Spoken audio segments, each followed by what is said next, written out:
అన్నానికి ఎట్లా వాళ్ళని వస్తారు కదరా నిన్ను తీసేకి లేయప్ప శ్యామ వచ్చి చెప్పా నిన్ను పిలిచేకొచ్చే లేయన్నా పోయన్నా శ్యామరావు వచ్చి లేయ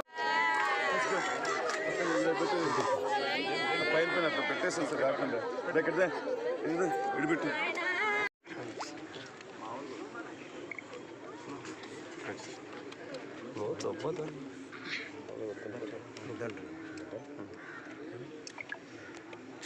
ఇటువంటి సంఘటనలు ఎప్పుడు జరగలేదు. మరి ఇది ఎందుకు జరిగిందో అది పోలీసు వాళ్ళు దీన్ని బయటికి తీయాలా. కాంబోయింగ్ ఈ విలేజ్ అయితే ఎప్పుడు కూడా పొలిటికల్గా ఒకేలా ఏదైనా అక్కడికక్కడే సర్దుబాటు చేసే గ్రామం ఇది. మరి ఇది ఎందుకు జరిగిందనేది ఏం తెలియదు. మరి వ్యక్తిగతంగా అయితే శ్రీనివాసుల గురించి ఎవరు కూడా ఎక్కడ కూడా ఎటువంటి ఇంకో రకమైనటువంటి ఏమేమి లేవు. అహంకారి కాదు, మరి అందరితో కలిసిపోయేవాడు. మరి అందరినీ కూడా ప్రతిపక్షాల వాళ్ళు వేరే పార్టీ వాళ్ళని కూడా అందరితో కూడా కలిసిమెలిసి చేసుకునేవాడు. మరి ఎందుకు జరిగిందో ఇది బయటికి తీయాల్సి వస్తుంది. మరి ఇది ఏమైనా ఇటువంటి జరగడం దురదృష్టకరం. ఒక మంచి వ్యక్తిని కోల్పోవడం. తెలుగుదేశం పార్టీ ఒక నాయకుని, సీనియర్ నాయకుడిని గతంలోనే మన జరిగిన ఎన్నికల్లో కూడా బాగా కష్టపడి చేసి అందరి కార్యకర్తలను కలుపుకొని ఈ గ్రామంలో మైనస్ ఉండే గ్రామాన్ని పార్టీకి ప్లస్ చేయడం కూడా జరిగింది.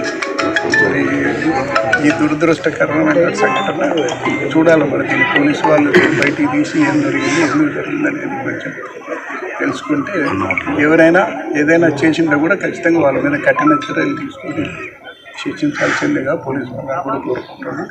కాకపోతే గ్రామంలో కూడా ఇటువంటి అనవసరమైన కార్యక్రమాలు జరగకుండా అందరూ ప్రశాంతంగా ఉండి పూజల్ని పట్టుకునేంత వరకు కూడా అనవసరమైన ప్రాంతాలు చేయకుండా కాముగా ఉంటే మంచిదని గ్రామస్తులు కూడా తెలియజేస్తున్నాం. చూడాలి మరి ఇది పోలీసు వాళ్ళు ఈ 2-3 రోజుల్లోనే తెలియదు ఏం జరిగిందని ఇప్పుడు బయటికి తీసినారు. ఈ దినము ఉదయం సుమారు 5:30 గంటల ప్రాంతంలో పత్తికొండ మండలం హోసూరు గ్రామంలో వాకాటి శ్రీనివాసులు అనే అతను బహిర్గూమ్కి వచ్చినప్పుడు ఈ ఊరు బయట ఉన్న కల్లందొడ్లో అతను బహిర్గూమ్కి కూర్చుంటుండగా ఎవరో గుర్తులేని వ్యక్తులు వెనక తల వెనభాగంలో ఏదో పదునైన ఆయుధంతో కొట్టి అతన్ని చంపడం జరిగింది. దీని మీద ఇంకా ఊళ్ళో విచారిస్తే కూడా ఎలాంటి రాజకీయ కక్షలు కానీ ఎలాంటి అనుమానమైన పరిస్థితులు కనబడలేదు. ఈ రీజన్ ఏంటనే విషయంగా దర్యాప్తు చేస్తున్నాము. తొందరలో దాన్ని మోటివ్ కూడా కంటాం డార్క్ స్పాట్స్ అవి చూపిస్తున్నాము. తొందరలో దీని వెనకాల వ్యక్తులు ఎవరు గుర్తించి వాళ్ళని అరెస్ట్ చేసి కేసు ఫైల్ చేస్తారు. హోసూరు గ్రామంలో వాకాటి శ్రీనివాసులు అనే వ్యక్తిని పొద్దున కాలకృత్యాలు తీర్చుకోవడానికి పొలం దగ్గరికి వెళ్తే ఎవరో వచ్చి గొడ్డలతో నరకడం జరిగింది. ఆయన తల వెనక పక్క నుంచి గొడ్డలతో నరికారు. ఆయన అక్కడే స్పాట్లో చనిపోయారు. చనిపోయిన తర్వాత ఆ సీన్లో అంతా కారం జల్లేసి వెళ్ళారు. పొద్దున్నే విషయం తెలియగానే ఇన్స్పెక్టర్ గారు, డిఎస్పీ గారు సీన్కి వచ్చారు. అట్లనే క్లూస్ టీమ్, డాగ్ స్క్వాడ్ కూడా వచ్చింది. అన్ని కోణాల్లోనూ దర్యాప్తు చేస్తున్నాము. క్లూస్ ట్రేస్ అవుట్ చేసి దీన్ని వీలున్నంత త్వరగా వీలైతే ఇవాళే డిటెక్ట్ చేస్తాము. దీనిలో అన్ని యాంగిల్స్లోనూ పరిశోధిస్తున్నాము.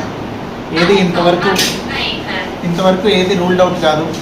అన్ని కోణాల్లోనూ పరిశీలిస్తున్నాం.